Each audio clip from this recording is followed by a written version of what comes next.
ఓడినా గెలిచినా మీ మధ్యలో ఉన్నా. నన్ను మీరు ఆశీర్వదించిండ్రు, నన్ను చల్లగా చూసిండ్రు. ఈరోజు ఎమ్మెల్యే అయినాక గౌరవ ముఖ్యమంత్రి రేవంత్ రెడ్డి గారి ప్రభుత్వంలో పూట రాష్ట్ర క్యాబినెట్ మంత్రిగా చేయడం జరిగిందంటే ఆ ధర్మపురి లక్ష్మణ స్వామి ఆశీస్సులు, మీ అందరి దయతో మీరు ఓట్లేసి నన్ను చల్లగా చూసింది కాబట్టి ఈరోజు ఇంత పెద్ద అవకాశం నాకు మీ ద్వారా రావడం జరిగింది.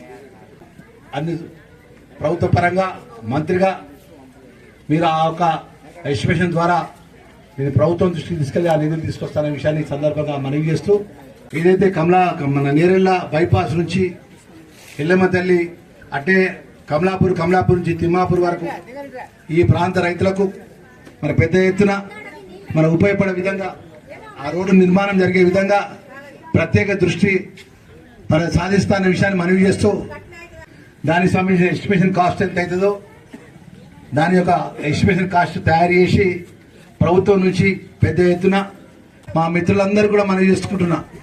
ఈరోజు మా కుటుంబ సభ్యులు, మా తమ్ముళ్ళు అన్న భవనం కావాలన్నారు, తప్పకుండా వాళ్ళ భవనం ఇస్తా అని చెప్పి మనం చేస్తున్నాం. మా యాదవులకు బలహీన వర్గాలకు సంబంధించినటువంటి మా కుల బాంధవులు ఏది అడిగినా కూడా మన మొదటి నుండి నాకు అండగా ఉన్నటువంటి గ్రామానికి మరి తప్పకుండా మీరు అడిగినటువంటి సమస్య పరిష్కారం చేస్తానే విషయాన్ని మనవి చేస్తూ, ఒక సన్నబియ్యంతో అన్నం తింటున్నాం అంటే అమ్మ ఒక్కసారి ఆలోచన చేయండి. మా తమ్ముడు చెప్తున్నా, మా అన్నలకి చెప్తున్నా, ఇవాళ మీ అందరి దయతో ప్రజాపాలన ఇంద్రమ్మ రాజ్యంలో ఒకట ఆ రోజు మనకు పేదవాళ్ళకు అండగా ఉన్నది ఇంద్రమ్మ తల్లి. మన ఏ ఊరు పోయినా ఇంద్రమ్మ వాడలేని ఊరున్నది, ఇంద్రమ్మ ఇల్లు లేని ఇల్లున్నది.